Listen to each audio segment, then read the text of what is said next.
Hello, whisperers. Welcome to the channel. If you enjoy tonight's tale, don't forget to like, subscribe, and share.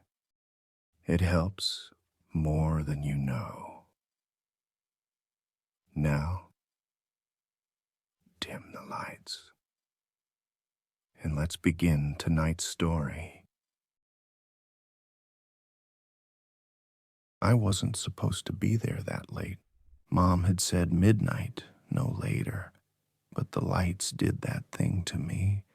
The flicker and flash that makes your chest hum like a coin on a speaker. We'd been saving for this stupid traveling carnival since June, counting tips, spare change, and the cash you swear you'll keep for gas but never do. It's set up on the old fairgrounds by the river, rusted fencing, grass trampled into a flat green bruise. From the parking lot, it looked like it was trying to climb the sky. Ferris wheel on the left, tilt-a-whirl on the right, and in between a mess of booths, rides, and the kind of food that feels like a dare. It smelled like sugar and hot oil, something faintly chemical from the generators. Music chased itself from stall to stall. That looped Calliope tune that's cheerful until you've heard it too long. People kept moving, kids with glow sticks, parents with hands on shoulders, teens pretending not to look at each other.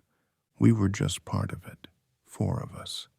Me, Harper, in her black hoodie with the sleeves pushed up, Mikey in his varsity jacket even though it was too warm, Nora carrying a crossbody bag like it had a law degree. We were arguing about tickets, not the ride wristbands, those we already had, but the game tickets. Mikey swore he could win the ring toss because of arc dynamics and angle of incidence, which is just a fancy way to say he'd watched a YouTube video. I told him those bottles were glued down. Harper told both of us to shut up and buy a funnel cake before they sold out. Nora looked at the Ferris wheel and said she wanted one ride while the sun was still hanging on. She had a thing about sunsets. Like every day was a postcard she wanted to keep. Normal stuff. Dumb, small stuff. The kind of talk you forget by morning. I remember it now like it's carved into me. We took the long way past the funhouse mirrors. A kid ran by with a prize goldfish in one of those sloshy bags, holding it like a torch. Somewhere behind us, a woman laughed too hard at something a man said. It was warm, not summer warm, but jacket unzipped warm. The kind of night where your hands aren't cold until you stop moving. The air smelled heavier near the food stalls.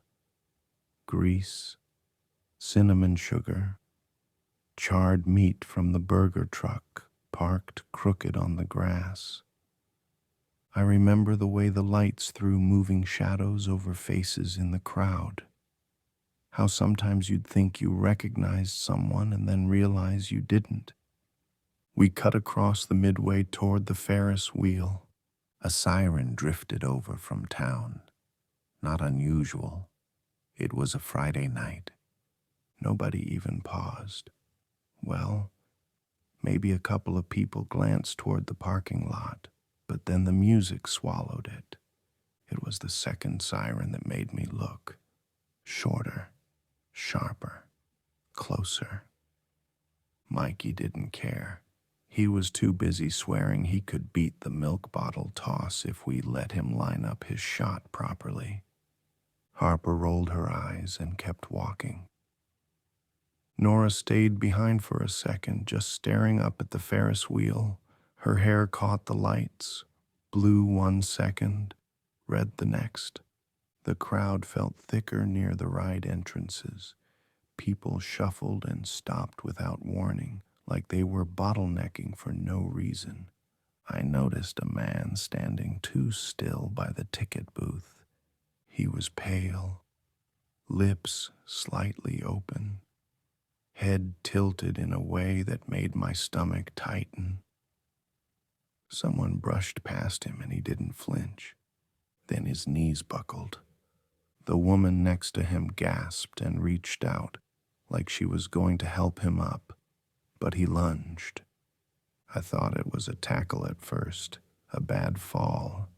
Then she screamed, and I saw his mouth at her neck. It was fast, too fast. Blood sprayed across the side of the ticket booth. People yelled. Some ran. Others froze, staring like they were waiting for someone in a uniform to step in. No one did. More screams broke out somewhere near the game stalls. Another siren wailed, this one so close it rattled the metal siding on the corn dog stand. I glanced at Mikey, then Harper. No one was smiling anymore. Nora whispered, "What's happening?" We didn't answer. A man in a security shirt jogged past us toward the Ferris wheel. He didn't make it 10 steps before 2 more figures came out of the crowd and dragged him down. That's when people really started running. The music didn't stop. Even with people shoving, yelling, falling, it kept playing, that same cheery loop. I think that's what made my skin crawl the most. We turned toward the exit, but the crowd was packed, shoulder to shoulder. Harper swore and shoved at someone's back. "Forget it," Mikey said, pointing toward the maintenance path behind the Ferris wheel. "We can cut through there." Nora hesitated. "My bag?" "Leave it," Harper snapped. We pushed toward the path.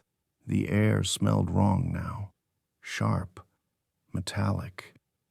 I glanced over my shoulder and saw him. Not the man from before. Something worse. A clown, not the funny kind.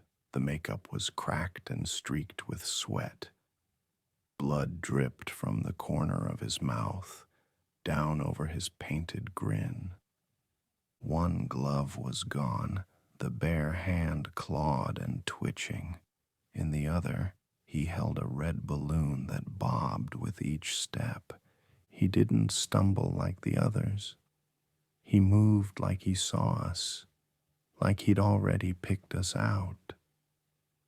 I froze. The balloon twisted in his grip as he tilted his head. And in the lights from the Ferris wheel, I swear he smiled wider. The clown's eyes didn't blink. Not once. Even as people ran past him, screaming, colliding with his shoulders, he just kept walking in our direction. The balloon bobbed lazily in his grip, as if it belonged to someone else and he'd simply stolen it. His jaw worked in these little mindless chews, wet, clicking motions that made my teeth ache to watch. I could see bits of red on the white grease paint around his mouth. Something inside me said, "Don't look away," but I did. I shoved Nora forward, breaking into a run. The music followed. Too loud now, too bright against the sound of people screaming. We rounded the corner toward the maintenance path, but it was darker than I remembered.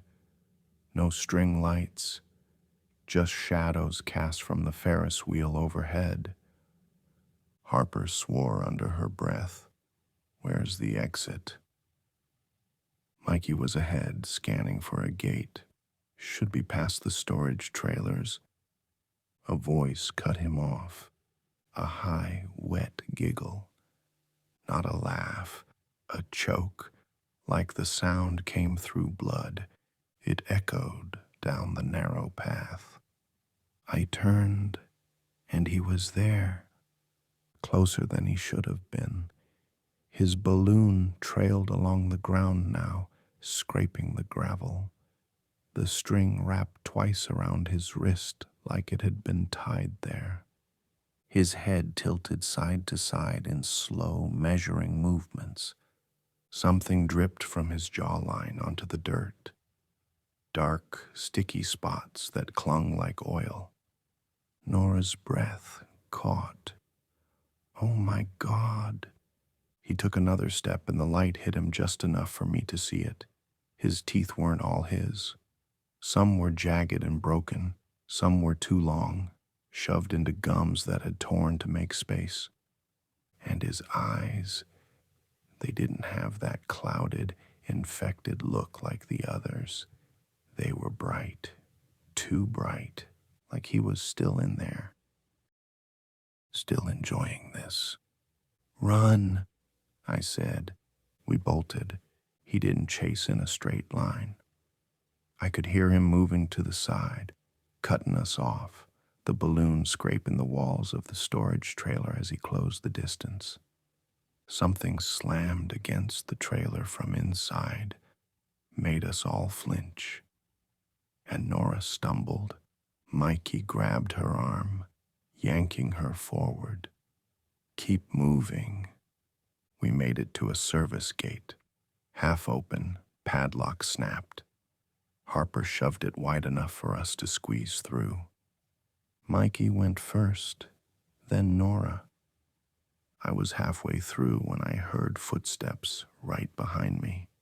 Not running, deliberate, heavy, landing flat on the ground like each one was meant to be heard. I looked over my shoulder. He was close enough that I could smell him, sweet and rotten at the same time, like cotton candy left in a dumpster. His glove brushed my shoulder. I fell through the gap in the fence, hitting the dirt outside. Mikey reached to pull me up, and that's when I realized Harper wasn't behind me. She was still in the path.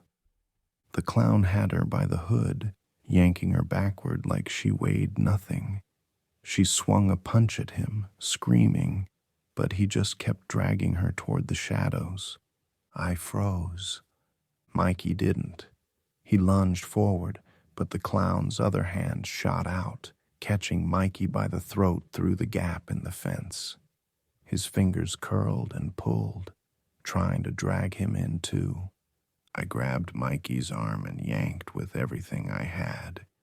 He came free with a choking gasp, landing hard beside me. The clown didn't try to follow. He just stood there with Harper, one hand gripping her jaw, forcing her to look at him. The Ferris wheel lights spun behind him, flashing red-blue-red across his cracked smile.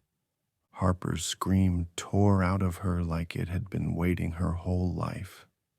Then he bent forward, too fast, and her voice cut off. Blood sprayed the gravel. Mikey grabbed my arm. Go! We ran. The last thing I saw when I looked back was that balloon bobbing in the air as the clown turned his head to watch us leave. He was smiling wider than before. We didn't stop running until the music faded and the sound of our shoes took over. Gravel, dirt, then the rubber bump of a cable we couldn't see. Nora's breath sounded thin and high. Mikey wheezed like his lungs were full of smoke. I wanted to puke. I didn't. I kept moving. We cut along the outer fence, past stacked pallets and a rusted generator coughing out heat. The world out here was wrong, too dark, too quiet. Inside the carnival, it was chaos. Out here, it was the pause before a car crash. Storage, Mikey said, pointing at a squat metal shed with a slanted roof. We regroup. 1 minute. We don't have a minute, I said. We don't not have a minute, he shot back, voice clipped, the way he gets when he's scared and trying to sound like a coach. Nora yanked the door. It screeched and then gave. The smell inside hit us. Rubber, oil, old popcorn bags, tools hung on pegboard, coiled hoses, a dented cooler with a busted latch. We shut the door and dropped the bar across it. My hands shook so hard I could hear the light rattle in my bones. No one talked. We just stood there, catching air, listening for the sound of that thing's feet outside. I didn't hear them. I heard the distant Calliope loop and, underneath it, the wet roar of a crowd coming apart. Nora lowered to a crate and pressed her palms over her eyes. Harper. Mikey turned away from us and bent at the waist like he might throw up. He didn't. He breathed slow, counting, in for 4, out for 4. He does that before games. Let me see, Nora said, sudden and sharp. See what? Your neck. He flinched. He didn't bite me. Then why are you hiding it? Mikey went still. Then he straightened and lifted his chin a little. 4 red crescents showed where the clown's fingers had clamped his throat. Skin torn, not deep, but one mark had broken through. I stepped closer. We clean it. Now. There's no sink, Nora said. There's nothing. I ripped my sleeve off at the seam and dug in the busted cooler. Melted ice, brown water, a sealed bottle of lemon-lime soda floating like a dead fish. I cracked it and poured the fizz over Mikey's neck. He hissed and gripped the shelf. Won't do much, he said, trying to laugh. Failing, but points for effort. It's not a bite, I said, like saying it could make it true. It's not. He nodded, but he didn't look at me. Something thumped against the shed wall. We all froze. Another hit, harder. Dust sifted down from the ceiling. Then came more. A dozen dull slams in uneven rhythm, rattling the thin metal walls. Hands scraped down the siding, fingernails dragging, teeth clicking against the aluminum. Muffled groans bled through the noise, low at first, then swelling into an ugly, layered chorus. They're everywhere, Nora whispered. Shadows passed under the crack of the door. 1 set, then 3, then too many to count. The air inside the shed felt heavy, like the smell of them was already seeping in, that warm, coppery reek of meat left in the sun. Something heavy crashed into the wall by my head, denting it inward with a sharp pop. They'll cave it in, Mikey said. The sound shifted, no longer just banging. Now it was the drag of skin and bone against the corrugated walls, like they were trying to wrap around us. A high-pitched shriek split the air, closer than the rest. It cut straight through the moans. And then the pounding doubled. The clown. We go, Mikey said, already grabbing the bar on the door, straight for the Ferris wheel. He threw the door open and light spilled in. So did the sound, not just from one side, but all around. Zombies clogged the space between the trailers. Dozens of them, packed shoulder to shoulder, swaying and jerking forward like the shed was the only thing they wanted. Faces slack, necks twisted at wrong angles. Some in ride operator polos. Some in shredded hoodies, all slick with blood. We didn't have a plan, just motion. Mikey barreled into the closest one, shoving it hard enough to open a gap. I followed, swinging a piece of pipe I had found at a pale face until it cracked in half. Nora darted between two that grabbed for her hair, broom handle jabbing into ribs that didn't feel it. We made it 5 yards before the wall closed again. Hands grabbed at my hoodie, my jeans, my wrists. I ripped free and kept moving. The air felt like it was shaking from the sheer noise, the moans, the wet snaps of jaws, the crunch of bodies hitting each other in the crush. Mikey grabbed Nora's hand, dragging her toward the Ferris wheel's base. More infected poured from under the rides, from the tilt-a-whirl pit, from the game booths where plush prizes lay in the blood.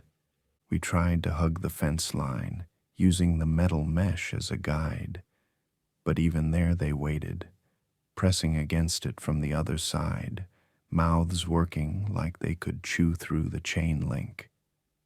Something hit me from the left. A man in a torn magician's vest, mouth ringed in black where the makeup had run. He knocked me sideways into Nora, sending us both staggering. Before I could swing, Mikey slammed into him, shoving him into the path of another pair that tore at his throat. The Ferris wheel was close now, 30 yards, 20. We cut through a choke point between a churro stand and the photo booth. It was worse. The dead were shoulder to shoulder, shoving forward, some crawling under the feet of others when they couldn't push through. Their nails scraped the asphalt, leaving lines like claw marks. I saw one kid, no older than 13, pinned under 3 of them, still trying to crawl, his face raw from being dragged. Nora gagged. "Don't stop, don't." She cut off with a scream. A woman in a food vendor apron had grabbed her, teeth snapping inches from her cheek.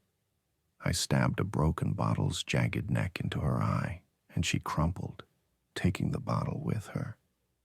We stumbled free, and that's when I saw him again.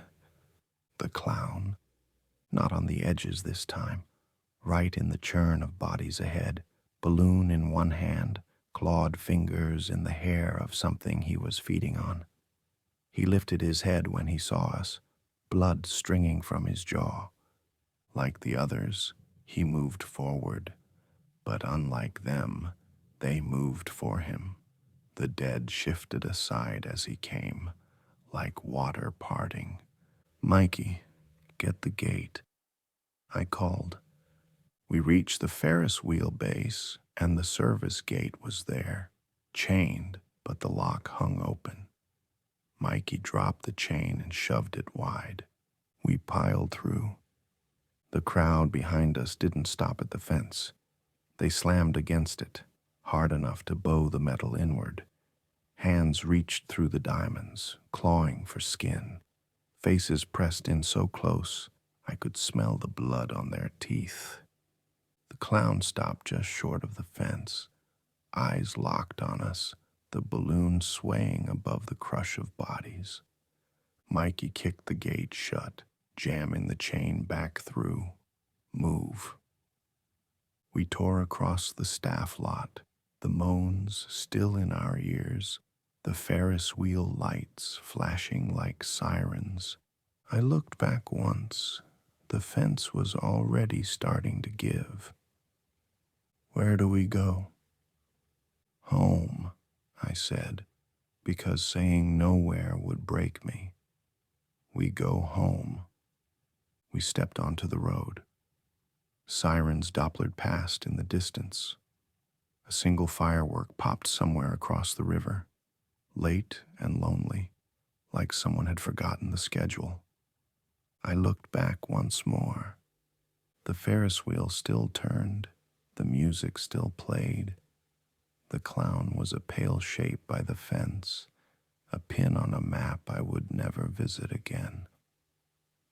We walked toward the glow of town, toward whatever the first 12 hours had left us. Please let someone answer the door. Please let Mom be home. Please let the world stop shaking. None of those prayers had answers yet. So we kept going.